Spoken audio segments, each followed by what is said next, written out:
Los animales son parte de la clase trabajadora y otros ensayos, por Jason Kraival, un libro de 824 ediciones. Nota del colectivo editor. El presente libro recoge 3 artículos del historiador Jason Kraival que pensamos que mantienen y desarrollan una línea argumental común. Estos son: los animales son parte de la clase trabajadora del 2003, Animales, agencia y clase del 2007 y los animales son parte de la clase trabajadora revisado del 2012. Podríamos enrollarnos valorando sus teorías, pero preferimos cederle la palabra cuanto antes. Respecto a la traducción, viendo que el autor en los textos originales hace un esfuerzo en ese sentido, y siendo este un tema importante para nuestro colectivo, hemos decidido no ceñirnos al uso del masculino como neutro, así que hemos alternado indistintamente masculino y femenino. Nos parece importante encontrar y desarrollar poco a poco formas de expresarnos más inclusivas que las que nos dictan desde las instituciones, siendo conscientes de que ello exige cierto esfuerzo por parte de tanto quienes escriben como de quienes leen, pero con la convicción de que ese pequeño esfuerzo merece la pena. Esperamos que las siguientes páginas os aporten algo. Salud y libertad. Madrid, otoño de 2014. Los animales son parte de la clase trabajadora. Un desafío a la historia del trabajo. Extraído de la revista Labor History, volumen 44, número 4, 2003. El libro empieza con un poema de John Gay titulado The Council of Horses, del año 1727.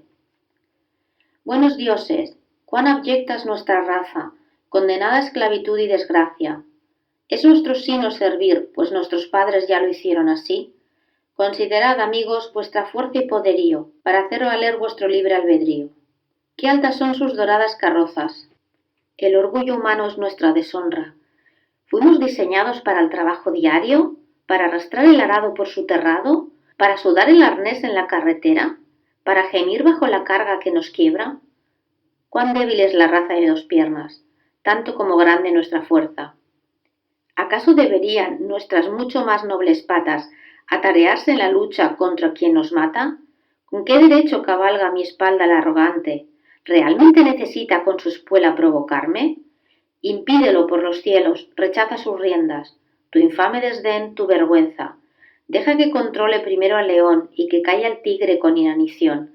Déjanos como a ellos reclamar nuestra merecida libertad y que al oír nuestro nombre el humano eche a temblar. A principios del siglo XIX, la mayoría de los bienes comunes en Inglaterra habían sido cercados y privatizados. La tierra se había convertido en un paisaje lleno de cobertizos, corrales, pocilgas, cercados y muros. Así, se encerró a los bueyes, a las vacas, a los gansos, a los caballos y a los cerdos en áreas específicas. Ahora dependían mucho más de otros para su alimentación y cuidado, tras ver revocado su derecho de simplemente pastar. Ya no podían vivir sin trabajar, o al menos realizando el menor trabajo de subsistencia posible. Más bien, estos animales se habían convertido en productos. Fue de hecho durante la primera década del 1700 cuando el término farm, granja, un verbo que significaba originalmente arrendar algo, como un toro o un arado, con fin lucrativo, pasó a significar un lugar concreto de producción. Del mismo modo, la palabra stock viviente, definido como cualquier ser mantenido o comerciado a cambio de un beneficio, también surgió en esta época. Sin embargo, esta definición de stock viviente es engañosa. Nota del traductor. El término living stock aparece a lo largo de los textos de Kraival. Stock es una palabra que tiene diferentes acepciones y por tanto su traducción al castellano resulta problemática. El concepto se refiere a seres vivos que son utilizados como mercancía y a la vez producen nuevas mercancías. En la presente publicación, el término ha sido traducido como stock viviente. Por un lado, tanto de manera escrita como oral, normalmente se utiliza en voz pasiva. Los animales no se convierten, naturalmente, en propiedad privada, al igual que las humanas no venden naturalmente su fuerza de trabajo. Más bien existe una historia activa acerca de la expropiación, la explotación y la resistencia. En segundo lugar, el término stock viviente o ganado existe solo desde el punto de vista humano. En otras palabras, Si consideramos esta situación desde la perspectiva de la oveja, de la vaca, del caballo, del cerdo, estos no son productos vivientes, bienes o medios de producción. Estos seres son tratados como esclavos que se compran y venden a voluntad. Pero hay que darse cuenta de que esta categoría ha ignorado que este tipo de trabajo no remunerado es esencial para la acumulación, tal y como ya lo fue en sistemas económicos de explotación pasados. Desde el siglo XVII se ha hecho trabajar a un gran número de animales, generando muchos beneficios monetarios para otras, recibiendo estos animales poca o ninguna compensación o reconocimiento por su esfuerzo. Las granjas, fábricas, carreteras, bosques y minas han sido sus lugares de producción, donde se han producido piel, leche, carne y energía para los dueños de las granjas, fábricas y minas, y en estos lugares no tenían un salario. Ciertamente podemos pensar en otros que padecen situaciones parecidas, esclavas humanas, niños, amas de casa, trabajadores sexuales, por nombrar algunas. El hecho básico es que esos caballos, vacas o gallinas han trabajado y continúan trabajando bajo el mismo sistema capitalista que las humanas. El siguiente ensayo no es un análisis de la domesticación, más bien es una explicación histórica del papel que los animales han tenido en el desarrollo de las revoluciones agrícola e industrial. Es un relato de cómo este proceso tuvo impacto en las vidas de estas criaturas, tanto cualitativa como cuantitativamente, de cómo los animales han combatido su expropiación y explotación. Es un relato de cómo surgió y se formó una conciencia colectiva y lucha por los derechos de los animales en los siglos XVII y XVIII.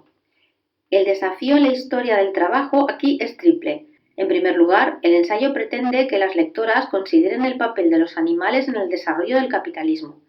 En segundo lugar, se pone en duda el supuesto básico de que hay que ser humana para ser considerada como trabajadora. Por último, el ensayo se enfrenta a los parámetros que se aplican actualmente a la definición de clase trabajadora.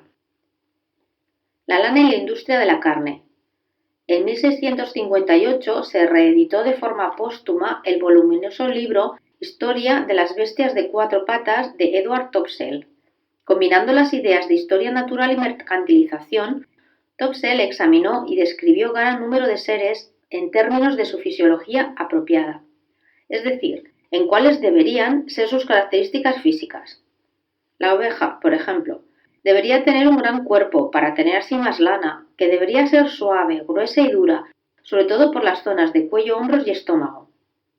Desde la Edad Media, la lana inglesa había sido un bien clave nacional y de exportación para la fabricación de ropa. A principios del siglo XIV, unas 20.000 ovejas trabajaban para el convento de St. Sidum, en Winchester, pero incluso teniendo en cuenta la existencia de estos grandes rebaños, la mayoría de las ovejas inglesas vivían en, entre comillas, estado salvaje, hasta mediados del siglo XVIII. El historiador que acuñó el término estado salvaje se refería a pastizales abiertos, páramos y bosques, en una época que no era la Edad de Oro. Los bienes comunes ingleses eran realmente abundantes, un sistema socioeconómico dinámico que nació de la época feudal y que se basaba en los principios de subsistencia, comunidad y especialmente para los animales, autonomía. Por lo tanto, para intentar una, entre comillas, mejora de las cepas en las ovejas, como Topsell y otros lo denominaron, debían hacerse mejoras en esta forma de vida. El primer paso en este proceso fue la creación de caminos para las ovejas. Podían ser pastizales abiertos que fueron divididos en varias parcelas privadas más pequeñas. Podían ser antiguos campos de cultivo o creados a partir de la tala de árboles o mediante el drenaje de páramos y pantanos. Solía decirse que durante ese periodo de cercado masivo las ovejas literalmente, entre comillas, se comieron el campo. De hecho, la proliferación de los caminos se produjo a expensas de los campos de cultivo y pastizales abiertos. Por supuesto que las ovejas no tuvieron nada que ver con esta privatización de las tierras. Más bien se trataba de un proyecto diseñado por unos pocos individuos. Una vez que el cercado fue acometido, los nuevos propietarios podrían dedicar toda su atención a otros modos de aumentar la productividad. Uno de los métodos utilizados fue la implantación de la crianza controlada, es decir, la producción del cuerpo y pelaje deseados a través del control de la reproducción.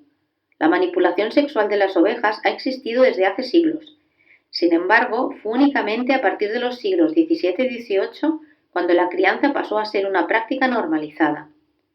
A partir de entonces, solo a las ovejas que tuvieran las características apropiadas se les permitiría reproducirse. Las ovejas que no tuvieran un cuerpo lo suficientemente grande serían sacrificadas al poco de nacer o bien esterilizadas. Otro método que se desarrolló para impulsar la producción de lana fue la creación del cobertizo para ovejas. Mientras que antes estas criaturas pasaban sus días y noches en el exterior, las nuevas estructuras protegían la lana de los efectos que hacían perder beneficio, como el sol, la lluvia y las variaciones de temperatura. En realidad, como señaló el agricultor Robert Bakewell a principios del siglo XIX, si se siguieran las técnicas de gestión adecuadas, las ovejas se podrían convertir en, entre comillas, la mejor máquina para convertir el pasto en dinero. De momento, la venta de lana había sido el único medio para conseguir este objetivo, pero estaba en progreso otra actividad con más beneficio aún, realizable por estos trabajadores de cuatro patas, la producción de carne de cordero. Durante todo un milenio, la dieta que la gente adinerada seguía, en contraste con la del promedio de ingleses, consistía en carne, y no en cualquier medida, sino grandes cantidades de esta. Algunas familias tenían sus propias reservas de animales, otros tenían parques privados de ciervos, y la mayoría podían permitirse comprarlos en carnicerías. De hecho, cuando lees los diarios de John Evelyn, Thomas Isham o Samuel Pepys, no puedes evitar que te sorprenda conocer la cantidad ingente de carne que los hombres y mujeres de entonces consumían. Había montones de carne de venado, gran cantidad de carne asada, piernas de cordero, aves enteras, filetes de ternera y varios pavos, todo en una sola mesa. No es de extrañar, como han descubierto algunos investigadores, que estas personas tuviesen mala salud intestinal. Sin embargo, para el hombre o mujer comunes esto no era un problema. Las familias del campo solo de vez en cuando cenaban una liebre, ave, cerdo, cabra, ganso o ciervo. El comer carne era poco habitual y normalmente era una ocasión especial en la vida de la mayoría de la gente. La palabra meat en esta época significaba simplemente una comida o la parte comestible de un alimento sólido. El término green meats se refería a los vegetales. Los white meats eran platos hechos con leche. Las sweet meats eran tartas, dulces o frutas confitadas y las baked meats eran pastas o pasteles que podían o no contener carne. La palabra meat, carne, no obtuvo su significado actual hasta el siglo XIX, una definición que se desarrolló a partir de tres raíces etimológicas. La primera de estas es meat, como una comida, con énfasis en los platos con carne. La segunda es la frase to bring meat into one's mouth, que significa conseguir beneficio monetario.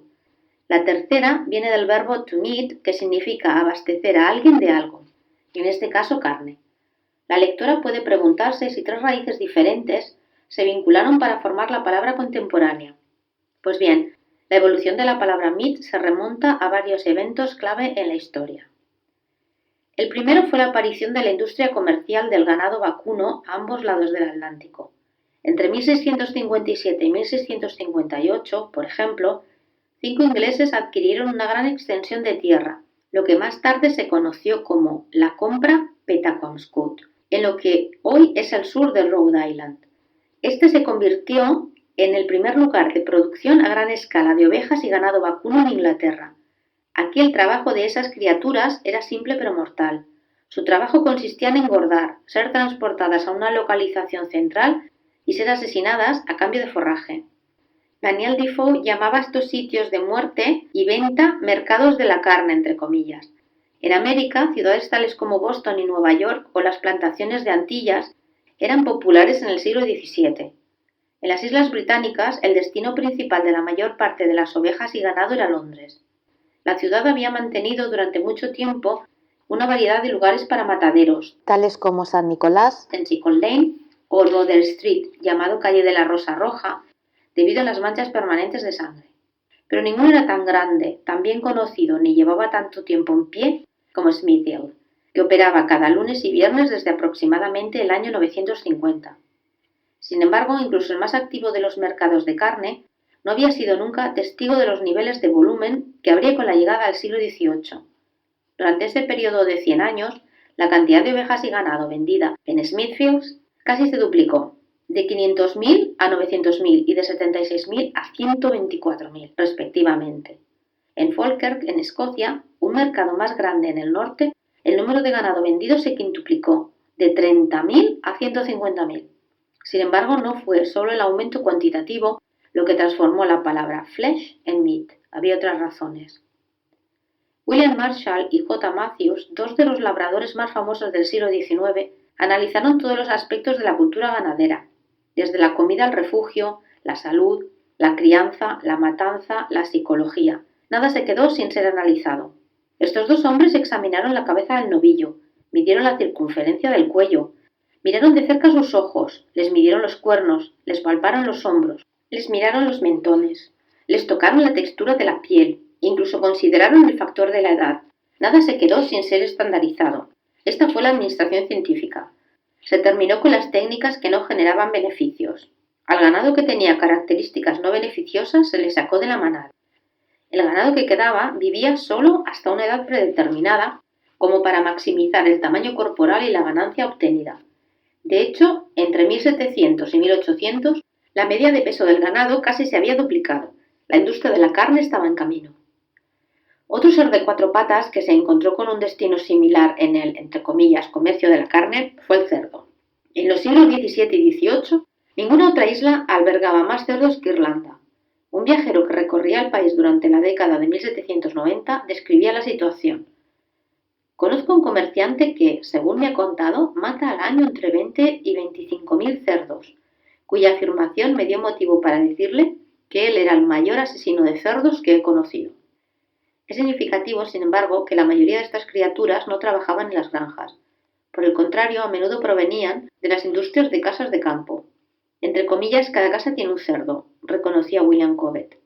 Entre comillas, el cerdo come con la familia y generalmente duerme en el mismo sitio.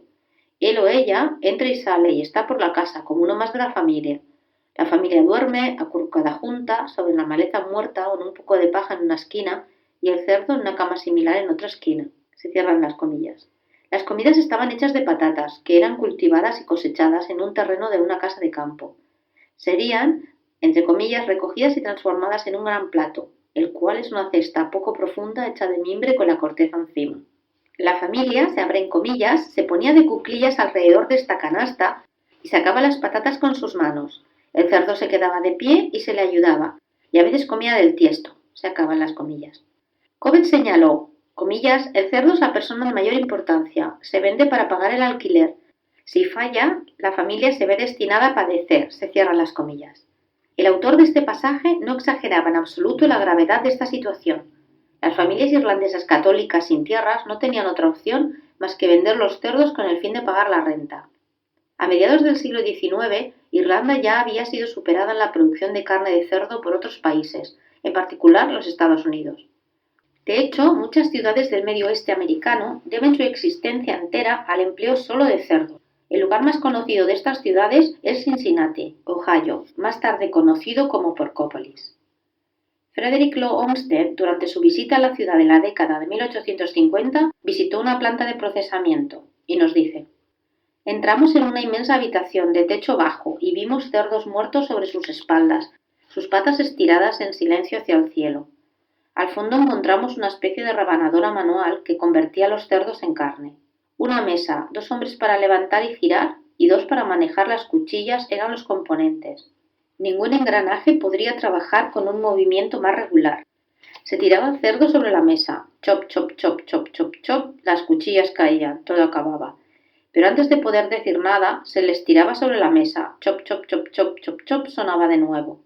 No había una pausa para la apreciación. Mediante la destreza de una habilidosa mano, jamones, paletillas, costillares, lomo y carrillada volaban por los aires, cada uno cortado en su sitio, donde asistentes ayudados por camiones y elevadores despachaban cada uno su destino. El jamón a México, el lomo a Burdeos. Asombrados por la expectación de la celeridad, sacamos nuestros relojes y contabilizamos 35 segundos desde el momento que un cerdo llegaba a la mesa hasta que el siguiente ocupaba su sitio. Lamento no haber contabilizado el número de golpes requeridos. Entonces, con un crack en la cabeza, un giro en la cinta transportadora y un chop, chop, chop, chop, esta máquina eficiente mataba 500.000 de cerdas por año, aunque en tan solo unas pocas décadas, estas cifras que parecen inigualables serían consideradas marginales. Las fábricas de Cincinnati dependían en gran medida de las cerdas locales, a las que se les llevaban dando desde las granjas del campo a las puertas de las fábricas. Pero con la aparición y proliferación del ferrocarril a vapor, esta práctica se quedó obsoleta. Los cerdos o el ganado vacuno ahora se podrían criar en cualquier parte del país, hacinados en ceñidos camiones y llevados rápidamente a una ciudad centralizada de mataderos, envasado y distribución, y ninguna ciudad americana tomó más ventaja de su localización y del avance del ferrocarril que Chicago. Desde su inicio en 1865, la Unión de Corrales prosperó como ninguna otra. En solo un año, el total del recorrido de ferrocarril que rodeaba las parcelas pasó de 0 a 100.000 millas de largo. En 2, Packingtown hacía el envasado de 5,5 millones de cerdos y 2 millones de bueyes por año. Este iba a ser el lugar de la infame novela The Jungle de 1905 de Upton Sinclair. Infame entre comillas, muchos decían, ya que causó un gran revuelo al publicarse. El libro no solo exponía las condiciones de enfermedad en los corrales, sino que también describía vívidamente la naturaleza explotadora del trabajo. Vemos un fragmento. Era todo tan eficiente que uno lo miraba fascinado. Carne de cerdo mediante maquinaria, carne de cerdo mediante la aplicación de las matemáticas. Y sin embargo, de alguna manera, la persona más pragmática no podía dejar de pensar en los cerdos. Eran tan inocentes, se acercaban tan confiadamente y eran tan humanos en sus quejas. Y estaban perfectamente en su derecho. No habían hecho nada para merecerlo. Y era añadir sal a la herida, hasta donde la cosa había llegado, burlándose de ellos descaradamente, de una manera impersonal, sin pretensión de pedir disculpas, sin el homenaje de una lágrima. De vez en cuando algún visitante lloraba, sin lugar a dudas, pero esta máquina de matar seguía funcionando, hubiera visitante o no. Era como si se estuviera realizando un crimen horrible en un calabozo, desapercibido e ignorado, enterrado fuera de la vista y de la memoria. Sin duda, algunas personas de una época anterior hubieran estado de acuerdo con la evaluación de Sinclair. Tomemos, por ejemplo, los tejedores de Lancashire. Estos artesanos de principios del siglo XIX menospreciaban los alimentos procesados de la ciudad, siempre prefiriendo, entre comillas, añadir algo que haya muerto por navaja. Si se veían forzados a comer estos alimentos, entre comillas, cada bocado se tragaba con dolorosas especulaciones de cómo sería el cuadrúpedo cuando estaba vivo o cuál sería su razón particular para dejar esta vida. El historiador Edward Thompson señala cómo este reconocimiento por parte de los tejedores indica tanto la supervivencia de una economía basada en la crianza de cerdos como sus sospechas de que la carne de la ciudad estaba enferma. Ciertamente este reconocimiento solo dice eso, pero también nos cuenta más. Dentro de la definición de la palabra inglesa flesh, con significado de carne, hay normalmente un componente activo. La persona debe matar al cerdo o al pato para su subsistencia. Esta subsistencia puede ser glotona y sanguinaria en la práctica, pero también puede ser, como era para los tejedores, holística y empática. Sin embargo, con la formación de la palabra meat, nada de eso importaba. Esto tenía que ver con la producción en masa, el empleo de millones y millones de ovejas, bueyes y cerdas. Esto era moralmente aséptico, un sistema de matanza en masa, entre comillas, ojos que no ven, corazón que no siente. Y esto era un negocio lucrativo, uno que cambiaría fundamentalmente la dieta de todas las personas, sin importar la clase. En 1900, el consumo de carne en el Reino Unido había llegado a niveles históricos, llegando a una media de 60 kilos por persona al año. Lácteos e industria del huevo. Cuando William Petty visitó Irlanda en 1691, una serie de preguntas rondaban por su mente. ¿Cuánto pasto consume cada vaca individualmente al año? ¿Cuánta leche produce durante ese periodo de tiempo? ¿Cuál es el espacio mínimo necesario para que sobreviva y se reproduzca? ¿A cuántas vacas puede inseminar un toro al año? Estas preguntas podían parecerle raras a una familia rural, pero Petty no era una persona de campo. Su trabajo consistía en estudiar la conquista más reciente del Imperio Británico, y parte de esta conquista incluía los animales de la isla. Las ovejas, caballos, vacas y cerdos irlandeses eran ahora todos súbditos de la corona, y todos habían pasado a estar bajo un nuevo sistema de gestión. Curiosamente, el único aspecto que deja Petty al margen es el cuerpo de la vaca en sí, y cómo se podría mejorar, pero la consideración de esta gestión se tendría en cuenta muy pronto.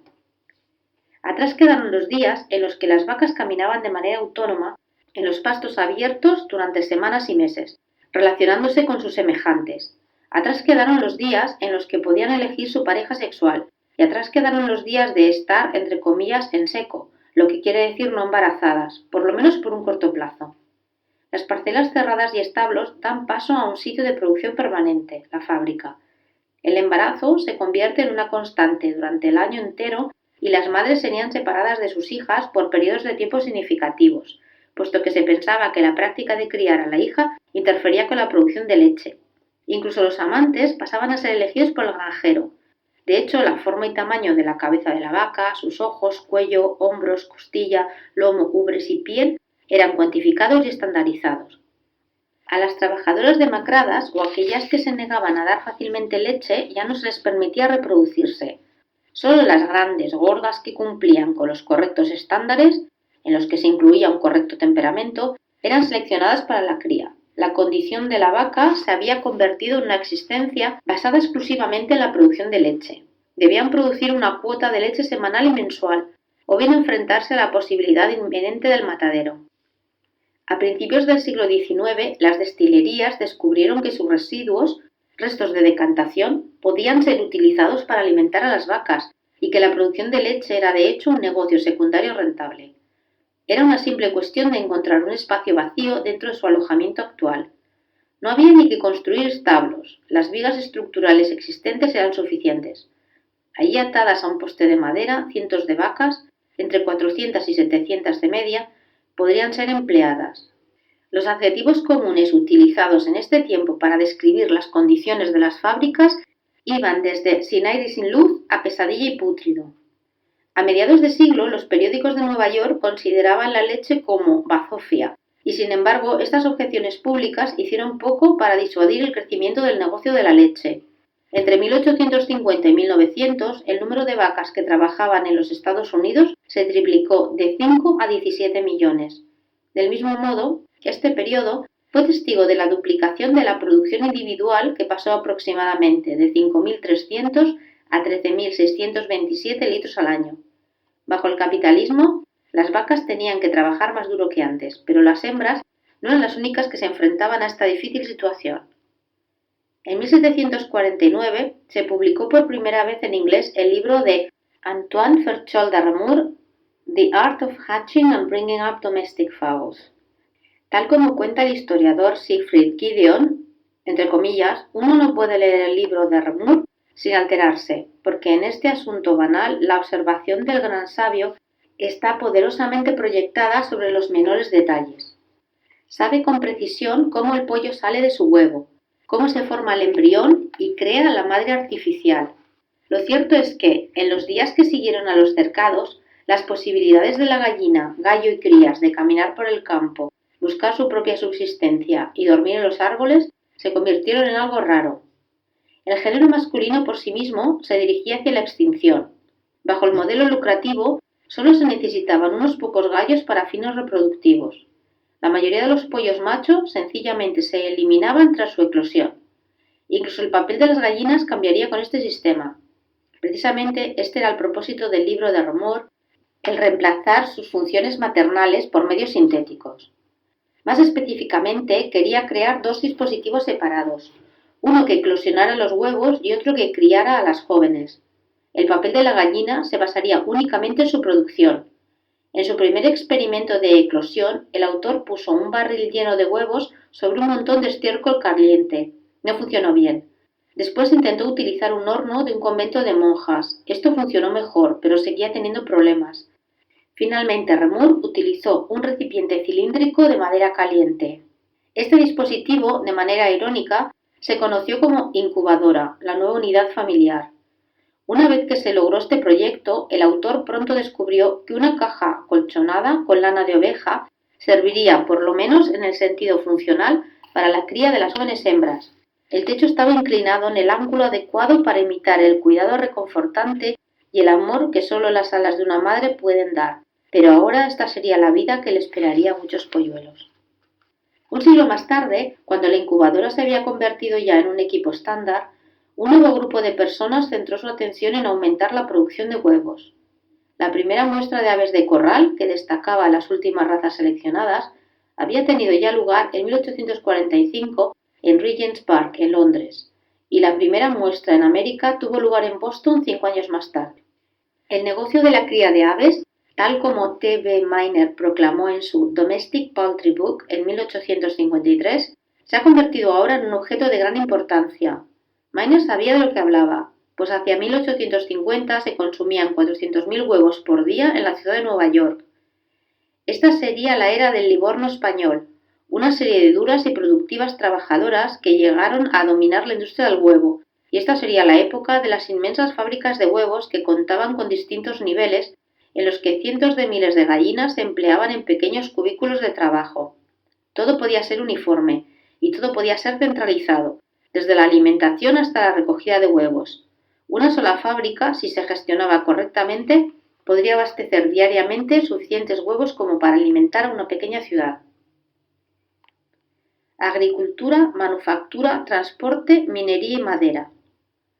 Cuando James Watt eligió el caballo como unidad base para medir la potencia de la máquina de vapor, estuvo muy acertado. Los caballos, mulas, burros y vacas habían sido los principales proveedores de energía durante un milenio. Así fue en la agricultura, así fue en la molienda, así fue en el transporte. Sin embargo, nunca antes en la historia europea la demanda de animales de potencia había alcanzado los niveles a los que llegaría durante el comienzo del siglo XVIII. En los campos agrícolas abiertos, según señaló Arthur Young, el arado, la grada y el carro recorren una distancia inútil, por lo que menos tierra se ara y menos abono y maíz se consigue.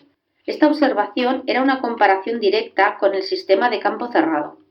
En tanto que en los campos abiertos se araba y se recogía menos, este equipo no recorría una distancia útil. Más bien lo que sucedía era que normalmente no se pensaba en los beneficios. En el mundo de Young, cada acción debía, entre comillas, generar un beneficio, y todo este cambio de la tierra significaba trabajo y mucho. William Cobbett escribió que, en estas grandes fincas, no solo los caballos araban la tierra, sino que también, entre comillas, sembraban la tierra, removían la tierra, llevaban maíz a las casas, lo trillaban y lo llevaban al mercado. Fue un siglo antes, en 1700, cuando Jethro Tull propuso por primera vez la azada y la siembra realizada por tracción animal. Anteriormente, la siembra, azada e incluso el arar lo realizaban los humanos, pero esos días quedaron en el pasado. Es más, en algunas regiones, Cobbett vio que los caballos incluso, entre comillas, rastreaban la tierra, removían la paja y mazorcas que debían ser cosechadas por otros, por lo que hacían todo, excepto la cosecha y la siega. En realidad no pasaría mucho tiempo antes de que los caballos realizaran estas tareas también. En 1884, la fábrica de Chicago de Cyrus McCormick estaba produciendo 80.000 cosechadoras por año. Asimismo, los hermanos Marsh desarrollaron su famosa cosechadora, una máquina que segaba y trillaba al mismo tiempo. Claramente se trataba de un equipamiento de piezas grandes y pesadas. Cada una requería varios caballos fuertes o por lo menos una reserva inagotable de aquellos más flacos para tirar y proporcionar energía. Conseguir satisfacer este suministro de trabajo no se dio de la noche a la mañana. Más bien conllevó varios siglos y mucho esfuerzo en modificar la manera en la que estas criaturas vivían. Para su perfeccionamiento, el caballo nativo y el ganado puro en este país deberán permanecer aislados para siempre, consideraba el agricultor Charles Vancouver. O así ha de ser mientras los páramos y los bosques permanezcan abiertos y una indiscriminada mezcla de machos sin valor de ambos tipos tenga acceso libre e ilimitado a ellos. Por tanto, el primer paso hacia el perfeccionamiento era encerrar y cercar a los caballos. Una vez que esto se logró, un individuo podía comenzar a criar en la cantidad y con las características deseadas. De hecho, considerando que la crianza controlada fue novedad en 1700, las notas del historiador Keith Chivers indican que en 1800 se había convertido en algo general. Pronto, inmensas ferias y subastas se celebrarían a ambos lados del Atlántico, ofreciendo a los futuros empleadores una variedad de trabajadores de 4 patas de la que elegir. En una feria de Yorkshire en 1807, aproximadamente 16.000 fueron vendidos en un periodo de 8 días. Para el final del siglo, había más de 1 millón de caballos, mulas y burros trabajando en granjas en Reino Unido, y en los Estados Unidos esas cifras fueron mucho mayores. Pese al elevado número, las granjas solo eran uno de los trabajos de los caballos. En los primeros días de la manufacturación, había 2 tipos de maquinaria impulsada por animales. La primera era oblicua. Era operada por una serie de cinturones sin fin, los cuales estaban sujetos a un caballo, un perro grande, una vaca o incluso una oveja, flotando dentro o fuera de una rueda. Esta máquina era utilizada para bombear agua, cortar madera, batir leche o amalgamar masa. El segundo tipo de máquina era la horizontal. Esta funcionaba con la rotación de cepillos. Estos cepillos eran palancas o brazos extendidos que se conectaban a un gran volante horizontal. Estas ruedas podían medir de 3 a 15 metros de diámetro. La energía era provista a través del movimiento de la rueda, trabajo generalmente delegado a bueyes y caballos. La ventaja de la horizontal frente a la oblicua era que se podía fijar hasta 10 trabajadores, o incluso más en ocasiones frente a 2 en la otra. Hacia 1680, por ejemplo, se enviaban cerca de 300 caballos al año desde Boston a las Indias Occidentales. Al llegar, estas criaturas rápidamente descubrían que su labor principal consistía en ser el motor del molino de azúcar. Estas máquinas funcionaban metiendo la caña de azúcar en rodillos y mediante la rotación del caballo, la caña era empujada y triturada, convirtiéndose en una pulpa líquida. De modo significativo, se desarrolló una casta de trabajadores particular, los 1000 caballos, únicamente para trabajar en estas máquinas. De hecho, fue la introducción de estos capaces animales la que convirtió el por aquel entonces recién nacido negocio del azúcar en una de las industrias dominantes transatlánticas de los siglos XVIII y XIX. La habilidad singular de estos caballos era que trotaban al ritmo correcto, ni muy rápido ni demasiado lento, para maximizar la producción. Una producción que también incluía la fibra más importante de nuestro tiempo, el algodón. Una de las primeras despepitadoras de algodón fue el churka, palabra en sánscrito para describir el movimiento a tirones. Fiel a su nombre, cuando se pasaba el algodón por esta máquina manual, los rodillos tiraban y tiraban, separando las semillas de la fibra. Con este método se podían producir hasta 2,5 kilos diarios de algodón limpio. Sin embargo, para el siglo XVIII, el churka había sido sustituido por máquinas mucho más potentes. La despepitadora caribeña, accionada por caballos diseñada por Joseph Eve, por ejemplo, limpiaba más de 130 kilos de algodón al día. A continuación, con la producción masiva del famoso diseño de tracción animal de Eli Whitney, la industria del algodón se extendió por todo el sur de Estados Unidos. Ahora bueyes y caballos producían cantidades de algodón cada vez mayores. Solo un año después de la invención de Whitney en 1792, la cantidad de algodón limpio que exportó Norteamérica a Gran Bretaña creció hasta 13 millones de kilos al año, triplicando la cifra de los 3 años previstos. Para 1850, estas trabajadoras no humanas estaban produciendo 270 millones de libras de exportaciones al año. A pesar de esto, la demanda de energía creada por caballos no acababa aquí, ya que el algodón limpio necesitaba también ser cardado e hilado en ovillos. Originariamente, las fibras como la lana o el algodón tenían que ser desenmarañadas, convertidas en hilo e hiladas por manos y pies humanos. Estas tareas llevaban un tiempo considerable y mucho esfuerzo, pero desde que Louis Paul y John Wyatt inventasen su máquina en 1738, este no volvió a ser el caso.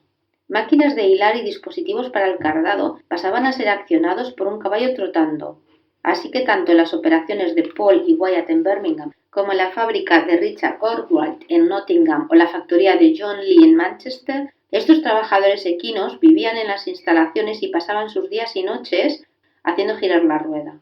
El trabajo normalmente comenzaba a las 7 de la mañana durante el invierno y a las 6 en verano, con unos turnos de 12 horas de media. Los turnos de noche no eran inusuales. Ciertamente, en las fábricas del siglo XVIII, los caballos eran los que trazaban, cardaban, tejían, trasquilaban y terminaban. En las fábricas de cerveza molían la malta y bombeaban el mosto. En Bersham acarreaban los cañones. Los caballos prensaban el aceite, destilaban el aceite, prensaban la sidra y devanaban minerales. Batían barro, pisaban los curtidos, molían y trituraban de todo. Estiraban la seda, tejían el lino y desgarraban los trapos. Caballos, mulas y bueyes lo hacían todo, incluyendo también el transporte de los productos una vez terminados. Como señala el historiador Joan Thirsk, los 2 siglos entre 1500 y 1700 presenciaron un continuo aumento en el volumen del comercio interno terrestre y fluvial, lo que multiplicó la necesidad de caballos en ambas rutas. La figura del carruaje fue introducida en 1564 por la reina Isabel I. Tanto ella como Enrique VIII emplearon a cientos de caballos, pero en tan solo un siglo casi todos los nobles y personas de calidad de Londres, como dijo John Evelyn, tenían su propio carruaje y establo de caballos.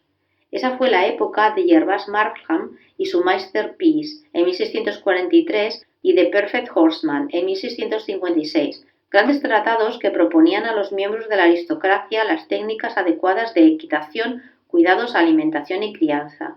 De hecho, a finales del siglo XVIII, otra raza de caballo, el trotón, Fue desarrollado exclusivamente por su velocidad y por mayor resistencia. Eran empleados para el creciente negocio del transporte terrestre. El carruaje de correos oficial y gubernamental acababa de ser instaurado en 1784, reemplazando los carteros que repartían a lomos de un caballo. En algunas localidades inglesas, como Salisbury y Gloucester, algunas compañías de carruajes habían comenzado a ofrecer, unos pocos años antes, un servicio de transporte a Londres para 3 o 4 pasajeras, más unos 6 kilos de equipaje por carroza. En 1807, solo en Manchester, 27 compañías de carruajes ofertaban viajes de ida y vuelta a Londres. Durante los 30 años anteriores solo había una. Además, este viaje de 300 kilómetros, que antes llevaba 4 días y medio, ahora se hacía en solo 30 horas. Esta fue verdaderamente la época de los caminos de peaje. Los caminos de peaje eran caminos financiados, construidos y mantenidos de manera privada y federal, por los que, mediante el pago de una tarifa, podía viajar un carruaje privado o un servicio comercial. Entre 1720 y 1838, los caminos de pago ingleses pasaron de una longitud total de aproximadamente 805 kilómetros a 35.400. De un modo similar, el primer camino diseñado por ingenieros fue construido entre 1793 y 1794 con fondos privados. Tenía 100 kilómetros de largo y conectaba Filadelfia con Lancaster, en Pensilvania. El Camino de Peaje Nacional, fundado federalmente y conocido popularmente como el Camino de Cumberland, conectaba Baltimore con Vandalia, en Illinois, en 1830. Curiosamente, estas nuevas calzadas americanas, al contrario que sus homólogas británicas, fueron construidas habitualmente por caballos y bueyes. Si tienen que hacer un nuevo camino, se preguntaba Colbert en sus viajes por el interior de la joven república, ¿crees que recurrirán al tedioso uso del pico y la pala? Nada de eso, irán con un arado, tirado por 50 o más bueyes, levantarán la carretera y la dejarán hecha de una vez. Entonces, una apisonadora tirada por 50 caballos allanará la superficie. Pero no importaba el método que se utilizase, estas nuevas vías de peaje eran muy superiores a las anteriores, que eran más blandas. El botánico Peter Kalm, viendo carros que apilaban 4 pisos de altura con productos, pensó que difícilmente podrá haber un lugar en el que se utilicen carros y vagones más grandes y se lleven ellos cargas más pesadas que en Inglaterra. Por supuesto, esa observación no era real. Más bien la magnitud de las cargas dependía de 3 factores. El primero, se necesitaban vagones resistentes. El segundo, hacían falta caminos bien construidos. En los caminos blandos, los vagones podían cargar solo 5/8 de tonelada como mucho. De lo contrario, el vehículo corría peligro de atascarse en el barro o en rutas largas y tenía riesgo de volcar. En caminos duros, las cargas podían alcanzar las 2 toneladas. El tercero, estas grandes cargas necesitaban de un gran suministro de trabajadores para tirar de ellas. Durante el siglo XIX, la vida laboral media de un caballo era de 4 años en carruajes rápidos y 7 en lentos. En los coches de correos solo podían aguantar 3 años antes de que sus cuerpos se agotaran. Para mayor desgracia, no había jubilación para estos trabajadores. Podían ser vendidos a granjeros o, peor aún, a establos. Estos establos alquilarían entonces sus servicios a tiempo partido o a tiempo completo para transporte comercial, carruajes personales, servicio de transporte o coches públicos. Así que, una vez más, esos mismos caballos serían enviados a trabajar a las ya masificadas calles. A lo largo de ese siglo, el número de caballos y mulas empleados en negocios ingleses aumentó de 251.000 a 1.166.000. La cantidad de trabajadores para uso familiar privado, no agrícola, pasó de 200.000 a 600.000. La cantidad de coches de caballos en Londres creció de 1 por cada 1.000 habitantes, incluso teniendo en cuenta el aumento de la población, a 1 por cada 350 habitantes, y el número de autobuses metropolitanos tirados por caballos pasó de 376 a más de 1.000. Entre los primeros canales se encontraba Bridgewater, Trent and Mersey, Staffordshire, Worcestershire, Coventry y Oxford. En Estados Unidos, el Gran Canal del Erie se completó en 1825, conectando Buffalo y Albany, y el Canal de Ohio fue terminado 6 años después, uniendo el lago Erie y el río Ohio. En cuanto al proceso actual de transportar mercancías por los canales, pudo empezar con los muelles. Aquí los trabajadores del muelle apilarían la carga en barcazas. Estos barcos más bien grandes medían normalmente unos 5 metros de ancho y más de 30 de largo. La carga que podían transportar oscilaba entre las 40 y 80 toneladas. Una vez que ya se había cargado, el resto del trabajo le tocaba a la mula o al caballo, que tenían la ominosa tarea de remolcar estas considerables barcazas. Ocasionalmente se utilizaban motores de vapor, pero por el momento eran estos trabajadores y no otros los que tiraban del carro, de la industria de los canales. Finalmente, a medida que los costes de la maquinaria de vapor se fueron volviendo más asequibles para el operador medio de barcazas, los caballos y las mulas fueron reemplazados gradualmente. Esta misma suerte estaban corriendo o estaban a punto de hacerlo muchas otras industrias basadas en la explotación de caballos. Sin embargo, estos sucesos de ninguna manera niegan o disminuyen los verdaderos logros de estos trabajadores. Además, nunca debemos pensar que estos reemplazos ocurrieran de manera uniforme en el tiempo. En algunos sectores, como el textil, esto ocurrió a finales del siglo XVIII, aunque Matthew Boulton continuara recomendando la utilización de caballos cuando se necesitase baja potencia. Mientras, en otros, como las industrias del algodón o del azúcar, esto no ocurriría hasta el final del siguiente siglo. En las granjas, los caballos, burros y mulas trabajaron hasta mediados del siglo XX. Incluso con la construcción de las carreteras, la necesidad de transporte a caballo para distancias cortas en realidad aumentó.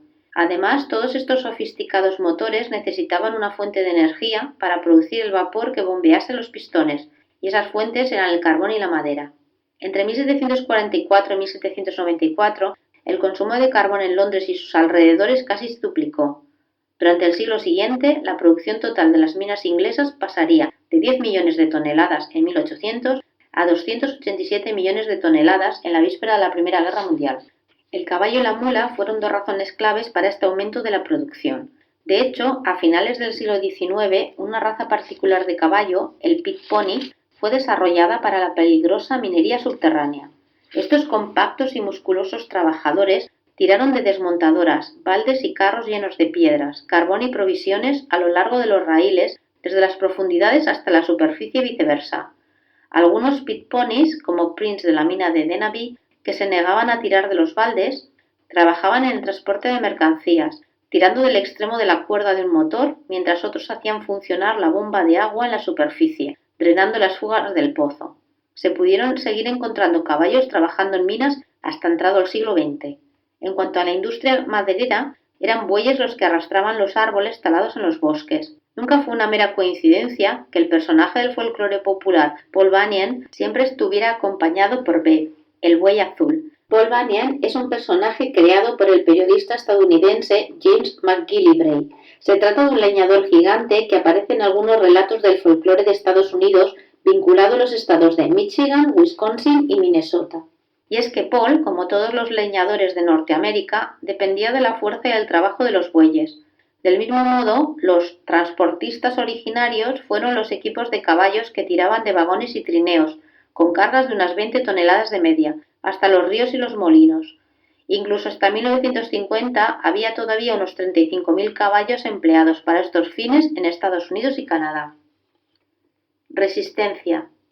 El botánico del siglo XVIII, Peter Kalm, admitió a regañadientes que siempre había una parte del ganado en todo rebaño muy revoltosa, que no había acercado lo suficientemente fuerte como para resistirla si tenía la idea de atravesarlo. Más aún, cuando estas recalcitrantes criaturas huían, todo el rebaño manso la seguía.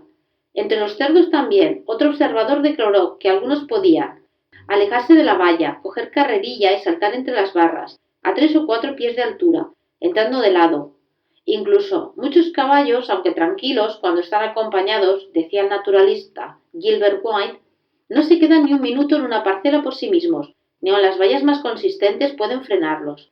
Estos episodios eran tan constantes que un miembro de la Guardia Real inglesa llegó a la conclusión de que los cercados están tan lejos de ser una defensa frente a estos animales que parece que a veces los saltan como mero deporte. De hecho, el término cimarrones, en español en el original, los salvajes, se aplicaban originalmente al ganado, los cerdos y los caballos que se escapaban. La mayoría de los propietarios, encargados o observadores de los animales trabajadores, ya sea a través de sus palabras escritas o de sus reacciones, admitieron totalmente la presencia de algún tipo de resistencia. Estos actos podían ser maliciosamente violentos en sus formas. Los caballos coceaban, el ganado cargaba, las vacas pateaban, los cerdos mordían, los pollos picaban. Todos con la reconocida intención que les reconocían los propios empleados de herirles o matarles. o podían ser también en formas no violentas, como negándose a trabajar o al menos a trabajar tan duro.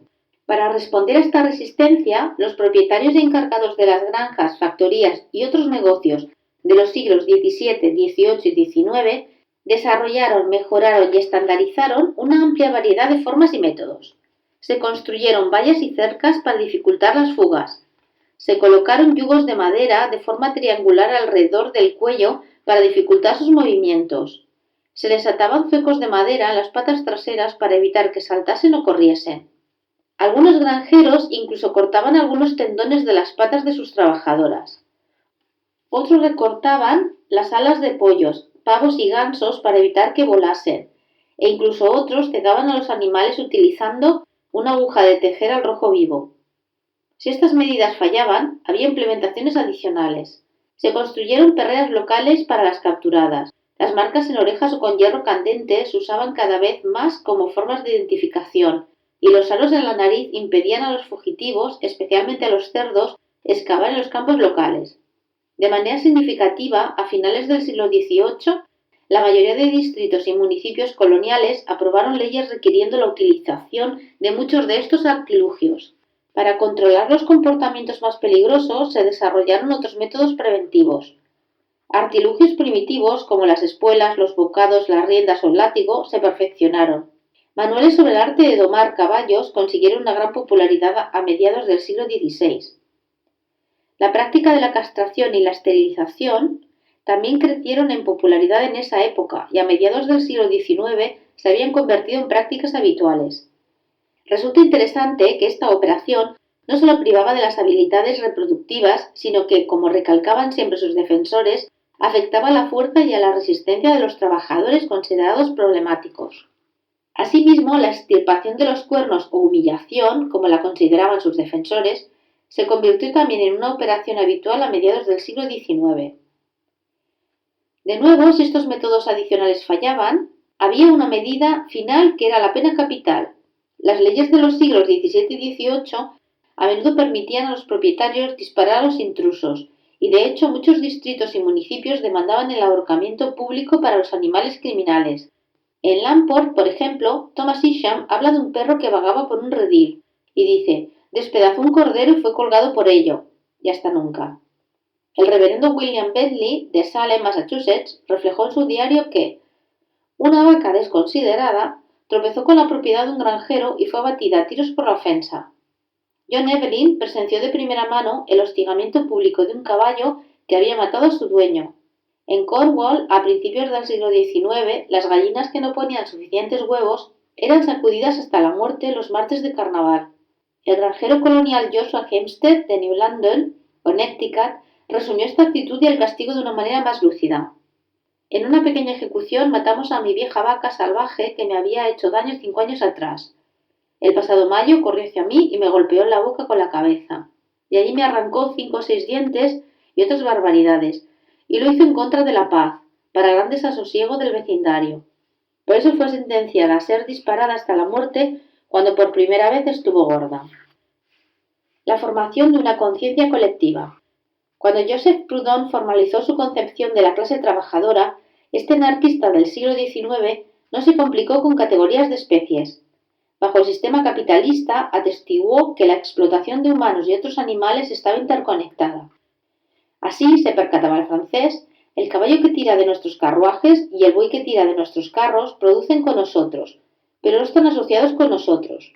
Cogemos su producto, pero no lo compartimos con ellos. Los animales y los trabajadores a quienes empleamos mantienen la misma relación con nosotros. Sea lo que hagamos por ellos, lo hacemos, no por un sentido de la justicia, sino por pura benevolencia. De muchas maneras, este reconocimiento de Proudhon era el resultado de una larga lucha, la lucha por los derechos de los animales. La creación del movimiento por los derechos de los animales dejó un rastro por las avenidas históricas que ya hemos explorado aquí. En medio de la expansión de los centros urbanos, cuando la explotación animal no solo era más visible, sino que también aumentaba rápidamente, nuestra historia empieza en un mundo que ha sido puesto patas arriba por la revolución social. Esa era la Inglaterra de la década de 1640. Los Levelers estaban llevando a la democracia. Los Diggers reivindicaban la distribución justa de la tierra. John Milton proclamó, de hecho, que no solo era un derecho de la gente derrocar a un tirano, sino que era su deber. Aquí, interconectados con estas ideas, se encontraban los pitagóricos. Pitágoras fue un eminente matemático griego de mediados del siglo VI a.C. Fue a raíz de un viaje a Persia cuando recibió la influencia de la doctrina de la transmigración, una filosofía que enseña que todas las criaturas de la tierra se hallan enlazadas proporcionalmente por la vida, la muerte, la justicia y la armonía. Así, bajo ese sistema, Pitágoras aprendió a abstenerse de comer animales muertos, una creencia que llevó consigo a Grecia. Durante las décadas sucesivas, otros europeos adoptarían esta práctica ética y de ahora en adelante serían llamados pitagóricos. Durante la mitad del siglo XVII, esta práctica tuvo tanta aceptación que el presbítero Thomas Edwards la añadió a la lista de errores, herejías y blasfemias responsables de la descomposición del orden social. Edwards estaba en lo cierto, especialmente predominante entre los familistas, los anabaptistas y los ranters, junto con independientes como Roger Crabb. El pitagorismo desafiaba directamente a la creciente explotación de sus semejantes y de este modo se oponía al naciente sistema capitalista, un sistema que dependía de la creciente explotación de esos mismos compañeros. Esta tradición ética sobreviviría a la contrarrevolución y continuaría durante el siglo XVIII. Aparecería, por ejemplo, entre los sátiros ingleses.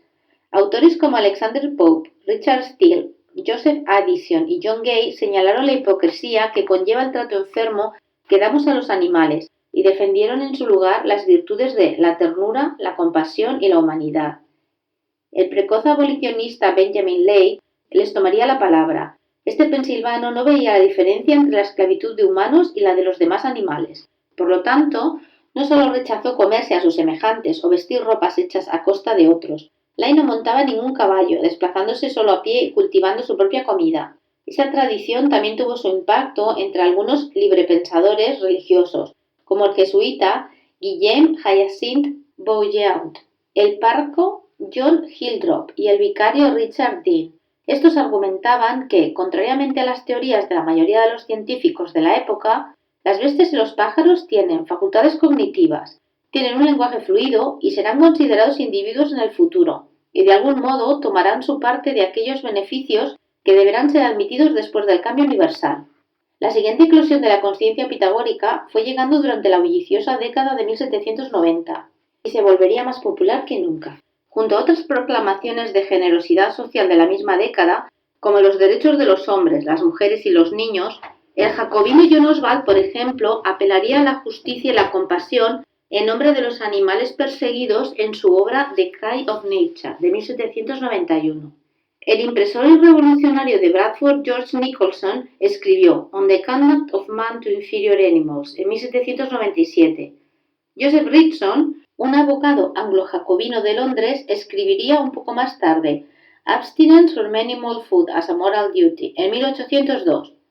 La nueva iglesia de Manchester, una secta de swedenborgianos, adoptó el pitagorismo, así como posturas en contra de la guerra, la esclavitud y la pena de muerte. En Filadelfia, el cuáquero Joshua Evans continuó con la tradición abolicionista de Ley, hablando en contra tanto de la esclavitud de humanas como la de no humanas, incluso en la medicina y la veterinaria. John Lawrence defendió los derechos de las bestias y el físico Thomas Young argumentó en favor de la fundación de los derechos de los animales. A principios del siglo XIX, derechos animales se había convertido en un término activo. Las primeras leyes que reconocían los derechos de los caballos, pronto seguidos por el ganado, fueron defendidas y definitivamente aprobadas en 1821. La primera organización formal dedicada exclusivamente a la causa de los derechos animales se estableció 4 años después, la Sociedad para la Prevención de la Crueldad hacia los Animales, SPCA. La publicación de literatura sobre la cuestión de los animales explotó en lo sucesivo, alcanzando grandes cifras. Ciertamente, en el momento exacto de la formación de la clase trabajadora, vemos la formación del primer movimiento colectivo y organizado por los derechos de los animales en la historia moderna. No era coincidencia. Con el paso de los siglos, más animales que nunca estaban arando, perforando, segando y cosechando. Más estaban despepitando el algodón y moliendo. Más estaban transportando todos esos materiales por los caminos y los canales. Más estaban llevando a gente a y desde.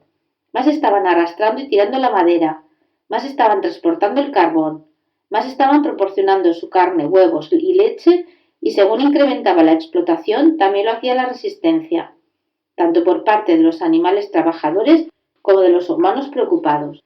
Es más, sería un error entender estas conciencias crecientes de manera aislada. La mayoría de los pitagóricos y reformistas vieron que la explotación socioeconómica era sistémica, lo que quiere decir que los humanos y los demás animales estaban interconectados bajo este sistema, y por tanto, si se reformaba o abolía la explotación de unos, había que hacer lo mismo también para los otros. Como Edward Thompson sostenía, toda lucha de clases es al mismo tiempo una lucha sobre los valores. Los revolucionarios, satíricos, librepensadores y abolicionistas anteriormente mencionados, de hecho, habían llegado a adoptar una mayor conciencia proletaria. La palabra clave aquí era proletaria. El pitagorismo no era un movimiento campesino inglés. La gente del pueblo en esta época todavía estaba intentando funcionar en una economía de cuasi subsistencia y de esta forma mantuvo sus propias formas de relación social con los otros animales. El pitagorismo más bien nació de la lucha de clases, emergiendo de la proletarización tanto de humanos como de no humanos. El activista laboralista de principios del siglo XIX, Samuel Bamford, entendió esto, ya que también defendió los derechos de el perro, el buey y el caballo. También lo hizo el cartista Thomas Cooper. El movimiento de derechos animales era parte del movimiento de la clase trabajadora. Durante su formación siempre han estado vinculados. Los animales son parte de la clase trabajadora.